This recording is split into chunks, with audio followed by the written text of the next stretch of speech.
Family and fellow soldiers, I'm the Professor, and this is the Moment of Truth. Traitors, cowards, capitulators, collaborators, fakes, frauds, enablers, betrayers, failures, political prostitutes. My colleagues in independent media who are also beside themselves, some with grief, some with surprise, some are shocked at what took place. They f***ed us. Holy shit, am I fired up and ready to go today. The elephant in the room, the huge story is that yet again, we were betrayed by Democratic leadership. Very Israeli coded, Trump using food as a weapon of war here, basically against the Democrats. And for these 8, losers, basically, it worked. I mean, it is utterly pathetic. It is utterly pathetic. Right now was when Democrats had the leverage to force the Obamacare subsidies into the bill. Right now. Like the most amount of leverage they could possibly have. They gave up their leverage, and now our healthcare costs are going to go up because of what they did. If they need your votes, and they do, well, I'm sorry, you have all the power. So you could have said the Obamacare subsidies go in full, or you don't get any of our votes. But they didn't say that. Why? They took that opportunity to cave. You completely bended, completely caved, demonstrated to the American people that you will not stand on business on anything. Chuck Schumer betrayed us. Chuck Schumer needs to be primaried. Hakeem Jeffries needs to be primaried. Out. These people never fight for anything. Many of them have been looking for a way to cave from the beginning, by the way. I think that they were already planning to capitulate, but they wanted to wait until after the election so that way their base wouldn't be too pissed off before they cast their votes. Oh, say it ain't so. Say it ain't so. No, I simply refuse to believe that the Democrats would willfully lie to their own voters, and the white ones at that. I simply refuse to accept that when called upon to stand on principle, they would instead fold like hot laundry. After all, we have Democrat shills and plants in our comment sections and social media all the time, carpet bombing us with hate, saying that the Democrats would never lie to us, that they really love us, and that they're the only ones standing up to the orange man. Well, don't look now, but the Democrats just caved in and Trump didn't have to lift a finger or say a single word. How ironic, because just last week, the Democrats were celebrating. Last week's election saw Democrats run the boards and they were cheering as the white right was crashing out and nutting up on the results. The white right knew that they were facing an uphill battle next year. That's why the Texas legislature pulled their radical redrawing of the district map there. But Democrats were obviously riding a wave of political momentum that was setting the stage for the 2026 midterm victory they're anticipating. For the last week now, I've been seeing people throw around words like wipeout and other superlatives to describe what they think is a blue wave that's coming. At least, that's what the Democrats and their online mouthpieces were talking like last week. And they were right. Last week was indeed setting the stage for what Democrats would do. Just not the way that they hoped. Remember how last week Barack Obama and others were saying, you gotta vote for Abigail Spanberger, we gotta make her the next governor of Virginia. Well, she won her race. And that was one of the big feathers in the cap of the Democrats last week. But no sooner than they called the election for her than she immediately said, the government's been shut down long enough. And just because the Democrats ran the boards, just because we had a big victory, that's no reason to prolong the shutdown. We need to go ahead and wind this up. So right after the Democrats had their huge victory, which they were saying was confirmation that the country was with them and against the Republicans, and even Trump's knees were knocking on that one, but at that moment when the Democrats scored a huge major political victory, which seemed to portend what's going to happen next year, that's the very moment that Abigail Spanberger, who's not even in office yet, she had merely won office, hadn't even gotten in yet, but she's already saying, those folk in D.C., those Democrats in D.C., they need to go ahead and bring an end to this. Time to go ahead and call this one off. We don't need to prolong this anymore. This woman didn't get elected to the Senate. She didn't get elected to the House. She's a governor-elect. So what the hell is she doing talking about the shutdown in D.C. as if she has the ability to cast a vote on it or anything, as if anyone should listen to her? What that tells you is the party leadership made it clear to her, we'll go ahead and support your election for governor, but when Chuck Schumer says we want to wind this thing down, you need to go ahead and be the first one to take the arrows for us. Go ahead and be the first one to break the ice on that not-so-popular suggestion. This is what Abigail Spanberger, one of the big winners from last Tuesday's election, was saying 24 hours before those Senate Democrats caved in. Now, do you truly believe that this woman, still basking in the glow of her victory last week, week, she takes an opportunity to speak on the shutdown, and she says that the Democrats are the ones who need to cut it short. The Democrats are the ones who don't need to be prolonging this. Instead of wagging her finger at the Republicans and saying, you guys are in charge, you messed up the country, and my election is proof that America's not with you, you guys need to stop prolonging the shutdown. Instead, she tells Democrats they're the ones who need to bring an end to it. Somebody put a bug in her ear and let her know she needs to break the ice on this one. They need her to be the first person to step across that line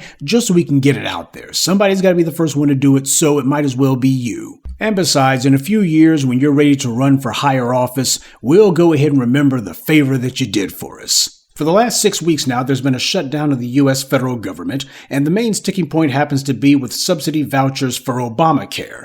Apparently, the Republicans and Donald Trump are trying to make good on their promise that they were going to gut it one way or the other. And so the Democrats were basically holding out to see if the Republicans, since they're actually in control of the government, would have enough pressure put on them by voters that they would back down.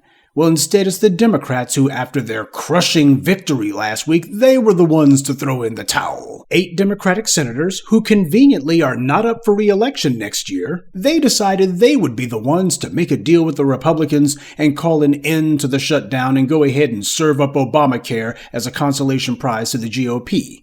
Now, why did they do it? The same reason that they do everything. The donors who put them in office were saying they wanted to get back to making outrageous profits instead of the normal sickening profits that they've been reduced to during the shutdown.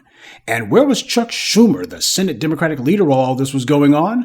As the leader of the Democrats in the Senate, who vowed that he was going to fight the encroaching fascism of Trump and the MAGA right, clearly he wouldn't be the one to actually sign off on this. He didn't even know it was happening, right? Well, according to those same senators who had sided with the Republicans, they had been keeping Schumer informed of what they were doing the entire time. Senator Chuck Schumer, your leader on the Senate, said, I cannot support a continuing resolution that fails to address health care. I am voting no. Did you do this outside leadership, and was there a big push for you not to join the others and break the 60 threshold? No, we kept leadership informed throughout. So no matter what Schumer may try to tell you, he knew all about this. His public performance where he's acted like he didn't know that this was coming, that was all political theater. This is who these black Democratic shills tell us to vote for, by the way. These are the people who these shills tell us are the only ones sticking up for us, the only ones fighting to keep America free.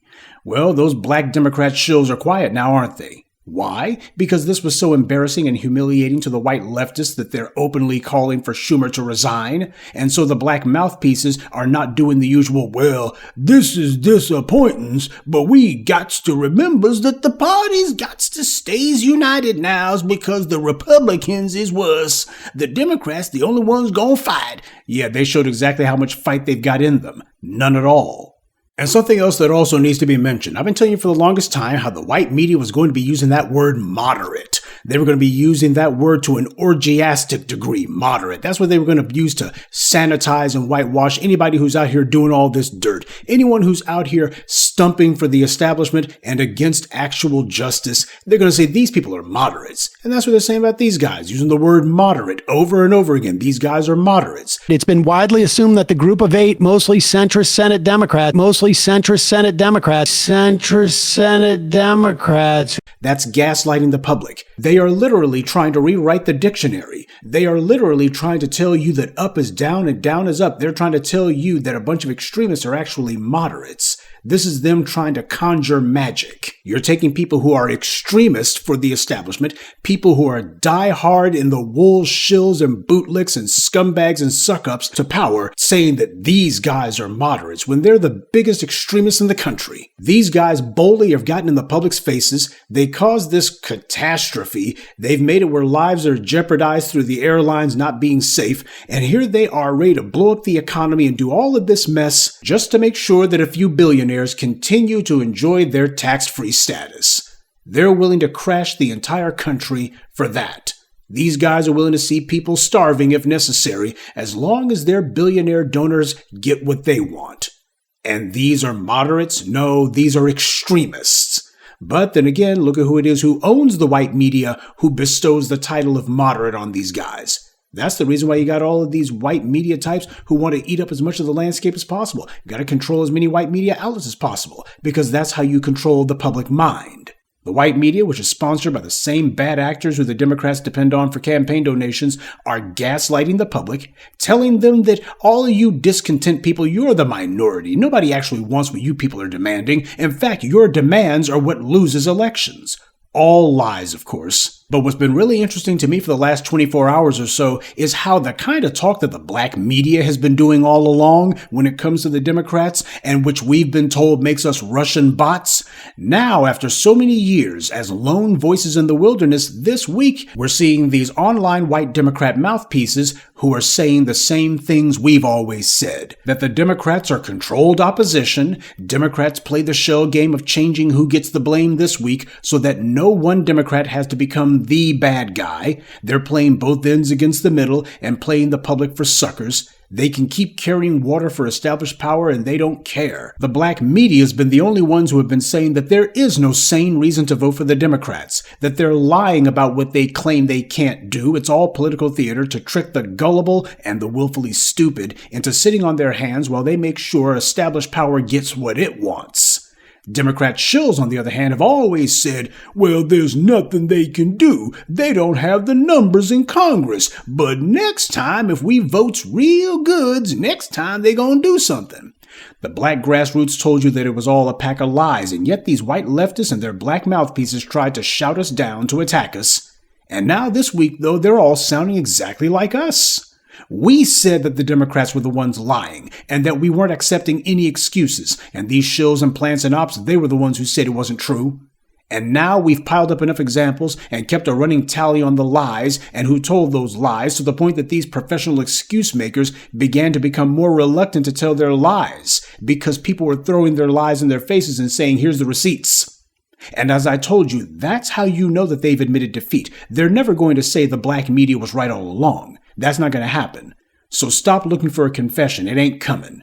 But as their position continues to erode, at some point they're going to have to change what they're saying because it's simply too ridiculous to continue as if everything is everything. That's the reason why this week those mouthpieces have egg on their faces and they're sitting here going, well, I don't know if I want to support the Democrats after this.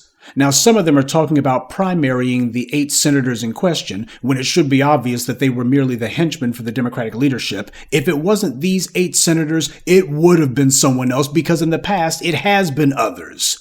The phrase revolving villains has come up, and that describes the tactic that Democrats have been using. Don't let just one Democrat become the focus of the base's anger. You have to spread it around. Have it be these 3 or 4 congressmen who make a dubious deal with the GOP today, then this or that senator tomorrow who casts a vote that shoots down a key piece of legislation tomorrow, and then this other group of senators who side with the Republicans during a shutdown the next month. People will think that these are just a bunch of coincidences, just a few confused members of a political party that struggles to remain consistent. But it's not. As the black media has always told you, this is the Democratic Party's position on the issues. The fact that this keeps happening over and over again, that's the only consistent thing about the Democrats. This is not a matter of people who just don't get it. This is a political party showing you that this is exactly how they operate. They know precisely what it is that they're doing. They're trying to use basically a political shell game, have a whole bunch of people in front of you telling you that they're going to stand for something when they already know they're lying to you, all of it to confuse you. What you saw in D.C. was a larger, more expensive version of the kind of political ops that we saw in places like California, where the Black Assembly Caucus literally laughed and smiled in the faces of their own black constituents as they blocked reparations legislation. And then predictably it came to light that Gavin Newsom was the one who put them up to it. He was the ringleader, or should I say overseer, the whole time. This is not just something they do in D.C. This is the Democratic Party. And this is why we as the black grassroots have told you it makes no sense to vote for them. And if you needed to wait until the Democrats' latest flip-flop on the shutdown to see the truth, it's not because the evidence wasn't there. It's because you thought these white Democrats you like so much were on your side. And because they said, oh, this isn't deliberate on the Democrats' part. It's just the usual party dysfunction. A lot of black folks went along with that phony narrative because there are a lot of black folks who are shills and plants in my comments section, and a lot of them hope to get a job from these same Democrats. They know what they've been covering up for. You want to be on their campaign staff? You want to get a job in their administration or a so-called consulting gig? You get them on your podcast so you can start clout chasing. That's what the motivation is. That's why I point out the Simone Sanders and the Angela Rye's with lettuce and tomatoes on the side. They're all auditioning for a job, and the audition is to prove that they can corral us and lead us around by the nose. The hypocrisy and spinelessness of the Democratic Party leadership directly reflects the hypocrisy of their own mouthpieces. They refuse to accept the reality that black demands are the way to get the Democratic Party to finally start acting like an opposition party again. The Republicans are all about transformative policies, they put it, which actually means hyper-aggressive plots to try to turn the clock back 200 plus years. Well, where the hell are the Democrats at with their transformative policies? They don't have any, and they're not trying to present any. Only a political party that is willing to show the moral courage and the intellectual muscle to push real policies, that's the only political party that'll actually be willing to stand on business. And the only example of that kind of policy runs straight through the black community. There is no substitute for that. If the Democrats aren't willing to stand up for the pig-simple common sense policies that black America needs, then you're a fool if you expect them to stand on anything else. The purest evidence of this is to ask yourself, when was the last time the Democrats as a party truly stood for any substantive or even meaningful policies? You have to go all the way back to the 60s for that one. Since then, they've been running as fast as they could to suck up to the same donor class as the Republicans. That's just the facts. And for you black leftists who lurk around here, you better get it through your heads that these white leftists you're putting on the cape for are going to get what they want regardless of what happens to you. They get to have their cake and eat yours too. Remember when Clarence Thomas said that after Roe v. Wade was overturned, that he wanted the Supreme Court to revisit the Dobbs decision that legalized gay marriage next? Well, it seems that Uncle Thomas doesn't have the support that he thought he had for that one, because yesterday the right-wing supermajority Supreme Court declined to take up any lawsuit regarding the Dobbs decision. They said they won't be revisiting that ruling after all. So while black survivors of the Tulsa Race Massacre are being denied their legal rights, and Democrats are doing nothing and saying nothing about that, meanwhile white leftist issues are being respected and protected. So it's easy to see what their real priority is. So with the Democrats having shown their true colors for the umpteenth time, I have to wonder who's going to be the next Democrat shill to come out of the woodwork and try to lecture us about how we have to vote for the Democrats. Who's going to try that one with us now? They don't see black empowerment as a Democratic issue. That's the problem with the Democrats. Instead, they say it's just people's issues, you know. Or like Kamala Harris, you think I'm going to do something that only benefits black people? No! And what she made very clear was they're not going to do anything that benefits anyone other than themselves. Well, I'll agree with them on one thing. Black empowerment is not a Democratic Party issue, and that's the reason why I'm not a Democratic voter. Now, when Democrats pull their heads out of the sand, or wherever else they got their heads tucked, and decide that maybe black empowerment is a Democratic issue, we can talk at that time. But until then, all of you DNC shills, agents, and cheerleaders who have made a career out of trying to discredit the black media, nice to see you talking like us for a change. But I think you'll agree that since you were this wrong for this long, instead of talking, you just need to shut up. Good day. And be one. I'd like to take a moment to mention some of our contributors. Gwendolyn Langston, City Soapbox TV, Alice Ransom, Norma Anthony, and Deep Eye 904. Salute to them and thank you to everyone for listening, liking, and sharing this message. Black empowerment only exists because of you.